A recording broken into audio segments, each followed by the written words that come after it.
गांव में आज रमेश और प्रिया की शादी का दिन था। पूरा गांव खुशी से झूम रहा था।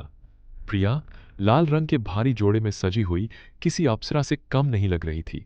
रमेश, जो प्रिया से बचपन से प्यार करता था, आज उसे अपनी पत्नी के रूप में पाकर फूला नहीं समा रहा था। बारात धूमधाम से प्रिया के घर पहुंची और पारंपरिक रस्मों के बाद दोनों ने 7 फेरे लिए। विदाई की बेला आई तो प्रिया के माता पिता और भाई बहन की आंखों में आंसू थे। रमेश ने प्रिया का हाथ थामा और उसे अपनी पालकी में बिठाकर अपने गांव की ओर चल पड़ा। रास्ते में घना जंगल पड़ता था, जिसके बारे में गांव के बुजुर्ग कई डरावनी कहानियां सुनाते थे। कहते थे कि उस जंगल में एक खूनी दुल्हन की आत्मा भटकती है, जो अपनी शादी के दिन धोखे से मार दी गई थी और अब हर नए जोड़े को अपना शिकार बनाती है। रमेश इन बातों पर कभी विश्वास नहीं करता था, लेकिन जंगल में घुसते ही हवा में एक अजीब सी ठंडक महसूस होने लगी। रात गहराती जा रही थी और जंगल में सन्नाटा पसर गया था, जिसे सिर्फ पालकी उठाने वालों के कदमों की आवाज और झींगुरों की छी छी ही तोड़ रही थी। अचानक पालकी हिलने लगी। पालकी उठाने वालों ने डरकर अपने कदम रोक दिए। क्या हुआ? रमेश ने पूछा। एक पालकी उठाने वाले ने कांपते हुए कहा, महाराज, मुझे लगा जैसे किसी ने पालकी को पीछे से खींचा हो। रमेश ने उसे दिलासा दिया और कहा, यह तुम्हारा वहम होगा, चलो जल्दी करो। लेकिन जैसे ही वे आगे बढ़े, पालकी फिर से जोर से हिली और एक अजीब सी फुसफुसाहट सुनाई दी, जो किसी औरत की आवाज लग रही थी। तुम नहीं जा सकते। प्रिया, जो अब तक शांत बैठी थी, डर से रमेश का हाथ पकड़ लिया। रमेश को भी अब डर लगने लगा था। उसने अपनी तलवार निकाल ली और चारों ओर देखने लगा, लेकिन अंधेरे में कुछ भी स्पष्ट नहीं दिखाई दे रहा था।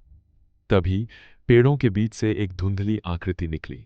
चांद की हल्की रोशनी में वह एक औरत की तरह लग रही थी, जिसने लाल रंग का शादी का जोड़ा पहना हुआ था, लेकिन उसका चेहरा भयानक रूप से बिगड़ा हुआ था और उसकी आंखें खून से लाल थीं।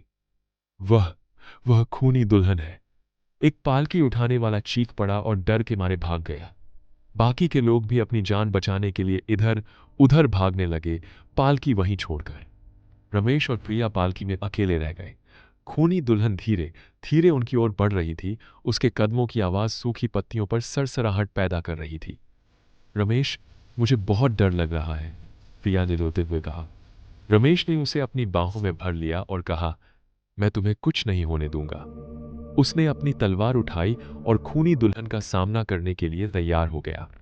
जब खूनी दुल्हन पालकी के करीब पहुंची तो उसने एक भयानक चीख मारी और अपने लंबे नुकीले नाखूनों से प्रिया पर वार करने की कोशिश की। रमेश ने अपनी तलवार से वार को रोका और दुल्हन पर पलटवार किया। दोनों के बीच भयानक संघर्ष हुआ। खूनी दुल्हन की ताकत असामान्य थी और रमेश को उससे मुकाबला करने में काफी मुश्किल हो रही थी। प्रिया डर से आंखें बंद करके रमेश से चिपकी हुई थी। लड़ाई के दौरान रमेश की तलवार खूनी दुल्हन के सीने में धंस गई। दुल्हन ने एक आखिरी चीख मारी और धुएं के बादल की तरह हवा में गायब हो गई। रमेश और प्रिया ने राहत की सांस ली, लेकिन जंगल में पसरा सन्नाटा पहले से भी ज्यादा डरावना लग रहा था।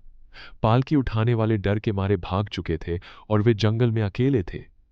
किसी तरह रमेश ने प्रिया को सहारा दिया और वे धीरे धीरे जंगल से बाहर निकलने लगे। जैसे ही वे जंगल की सीमा पार करके खुले मैदान में पहुंचे, उन्हें सुबह की पहली किरण दिखाई दी। वे दोनों बुरी तरह से डर गए थे, लेकिन वे जिंदा थे।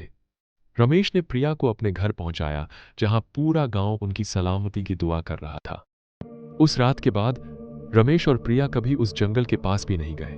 खूनी दुल्हन की कहानी गांव में हमेशा एक डरावनी चेतावनी के तौर पर सुनाई जाती रही, जो यह याद दिलाती थी कि प्यार और शादी के बंधन को बुरी आत्माएं भी चुनौती दे सकती हैं। और रमेश और प्रिया जानते थे कि उनकी शादी किसी भयानक साये से बाल बाल बची थी। अगर आपको ये वीडियो अच्छी लगी तो हमारे चैनल हॉरर नाइट को सब्सक्राइब करना बिल्कुल मत भूलना।